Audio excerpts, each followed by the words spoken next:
starting at the lowest team as a freshman in the school, and then ended up captaining my team to the #1 team in the country. And that's how I came to America, to prep school.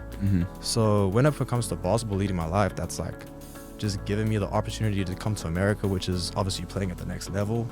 And I mean, I'm here living my dream. Welcome to Campus Conversations, a podcast that highlights the voices, stories, and experience that make Hannibal LaGrange University unique.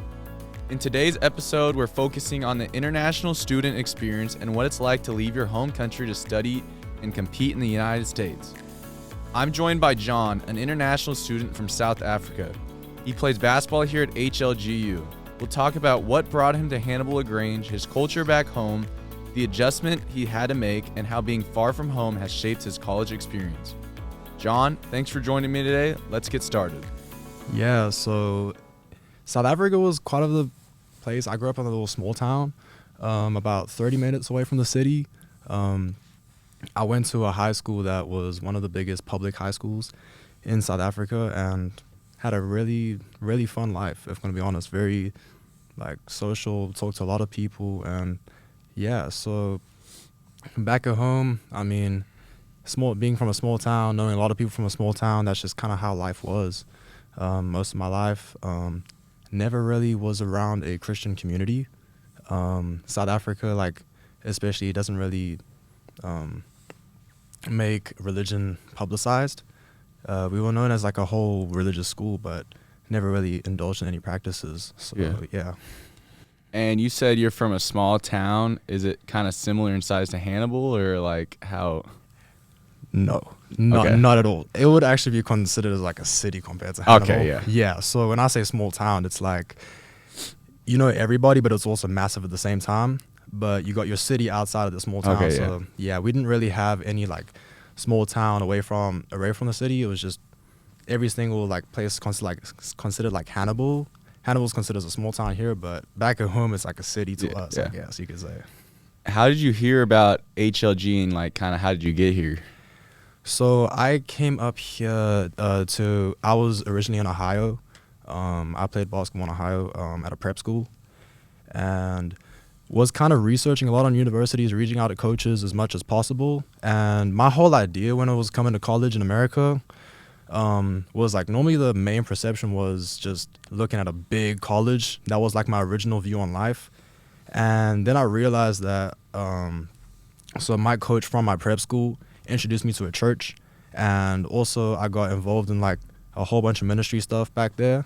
And I stayed in a really small town, Sandusky, Ohio, middle of nowhere. And that kind of got me to the point of view where I was I want to kind of search for a school that's off the grid kind of vibes. And Hannibal, I reached out to Hannibal and had a great conversation with Coach Durst, and that kind of what brought me here. So it was kind of me looking for a community where it was Christian based, away from everywhere, because everyone's in the party life right now at the moment. Yeah. And so that's kind of how I found out Hannibal. It was probably 3 months, so probably around March, April. Okay. Yeah.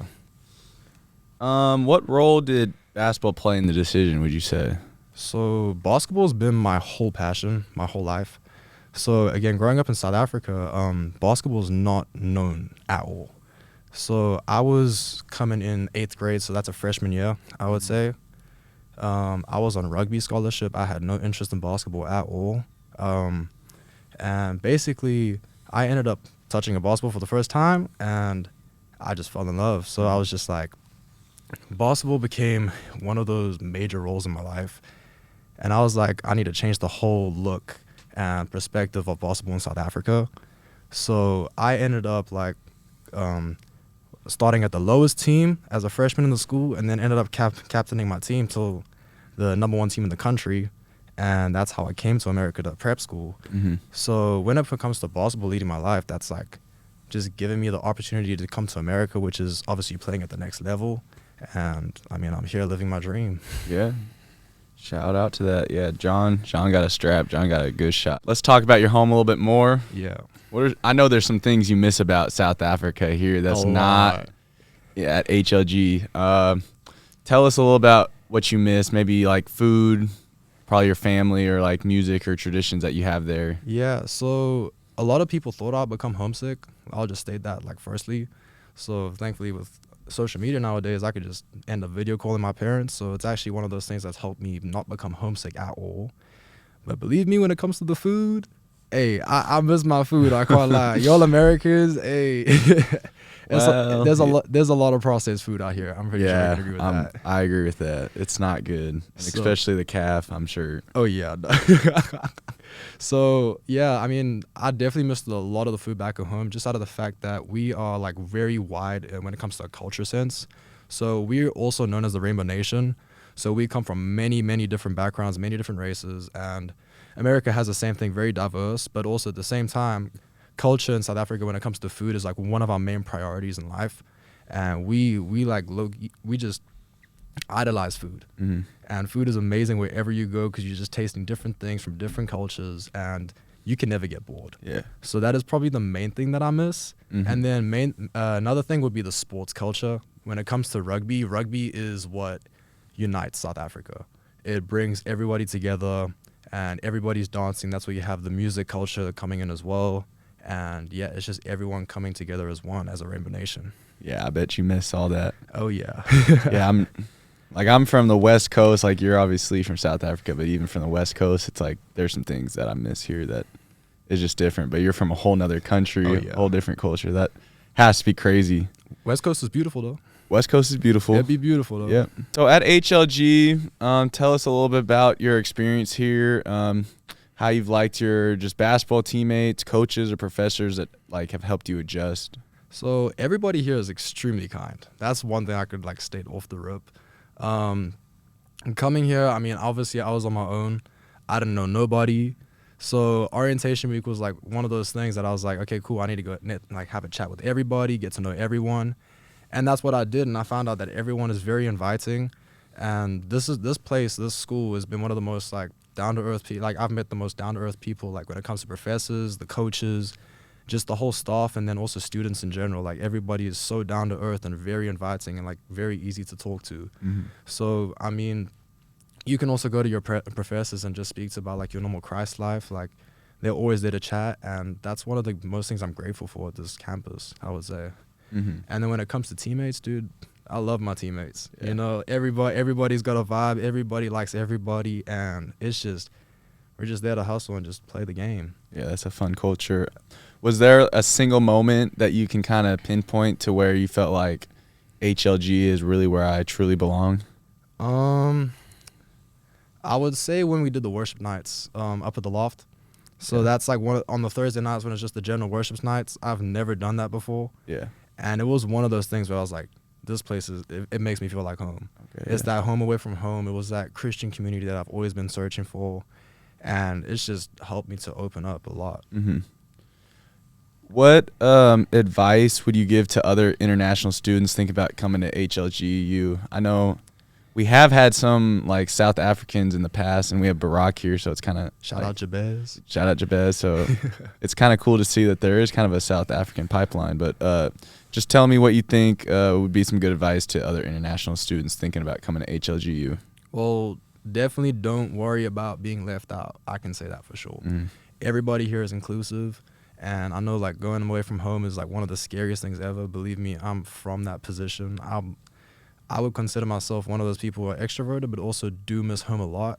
And HLG has just completely eliminated that factor out of my life. Mm-hmm. So I've always felt at home here. So some advice that I'd give you is just take that next step. You know, don't be scared. And like you're gonna meet people in life, and just to move away from home is one of the biggest things that you can learn about yourself. You're gonna find so many different things about yourself. Tell us a little bit about your major and kind of what you want to do with life and how HLGU is helping you with that. So I am a business administration, so I'm major in marketing. Okay. So Mr. Air, shout out Mr. Air. One of a really dope teacher. Shout out Mr. Air. Yeah, really he cool. Loves all the athletes. If you come here, Mr. Air is a goat. He loves the basketball players specifically as well. Yeah, he really does. But yeah, so what I want to do in life, dude, I find myself very extroverted. I love having a conversation with people, and I'm always really down to have a conversation with anybody. So the reason why I chose marketing is because I just want to like travel, go to different conventions, conferences, and just speak about a company's product and just sell, because with that you get build relationships with a lot of cool people, and just in life, like, it's always about who you know, not about what you know. And just having that concept is one of the best things I would want in life, and the flexibility when it comes to traveling as well. So the marketing in general opens up the traveling door, and I want to see the world. So when it comes to HLG, I mean, Mr. Air has probably been the major factor when it comes to helping me with my career, because he lived a life where he was earning six figures, I mean, and came down here to HLG to help teach students. And I find that one of the most inspirational things ever. So when it comes to that factor, I mean, I have a person who made it, who literally accomplished everything to learn from. And I would say that's definitely one of the things I'm most grateful for on this campus. Yeah, it already looks like you kind of have some content on your Instagram. You're kind of interested already, kind of like, I see like photography and just other kind of just already marketing yourself. You do a pretty good job. I see you already got a blue check. So tell us a little bit about that. So again, growing up in South Africa, I mean, I've always been involved with nature. Like, nature is the place that brings me peace. It's just very tranquil. It just brings life. Like, it's a home away from home. Like, it's just away from the city, away from everybody, and it's one of those places that I find myself very close to God, because again, He created this world, and it's where I like to be. So when it comes to the photography aspect, I've always had an eye for just taking photos and just capturing different things that I do, because I'd always love to look back at the memories. That's the main reason why I post on Instagram. Like, when it comes to me going to the West Coast, like, that's one thing I recently did as well, going to Nevada. I've vlogged the whole experience, and now I can just look back and just go to my Instagram whenever and be like, I lived that life. Yeah. You know, I'll never go back there again. It's very expensive. But when it comes to the photography aspect of life, it's something that I've always enjoyed. And yeah, it's just one of those places that I just feel peaceful. Yeah, that's super cool. Yeah. How do you enjoy the nature out here? Like, it's not great, but it's like, I guess the river's pretty cool. And so yeah, I mean, I ran to the river like every single day. Like, when it was a bit sunny outside, like, I just sit there, dude. Yeah. It's one of the best things to do to clear your head. And then also Missouri, it's the middle of nowhere. It's the country. So I mean, I stayed on a farm in December. I didn't go back home, so I haven't been home for like a year and a bit now. And yes, I was literally in the middle of nowhere. All I do is I go walk on a little dirt road, watch the sunset, and that was one of the most peaceful things that I could ever find in life. So again, it might not be beautiful, but being in the middle of nowhere, walking on a dirt road, is definitely something I can appreciate. That's for sure. Yeah. Well, John, thank you for sharing your story. Your journey shows how being far from home can lead to growth, opportunity, and a new community. Thank you for listening, and thank you for being on the pod, John. Appreciate it. Thank you again for sharing your story and giving us a glimpse into what it's like to be an international student far from home. Your experience highlights the challenges, growth, and opportunities that come with stepping outside your comfort zone. Stories like John's are a reminder of the diversity and community that make Hannibal LaGrange University special. Thank you for listening to this episode of Campus Conversations. Be sure to tune in for future episodes as we continue sharing stories from around the campus. Until next time, I'm Kell Estep.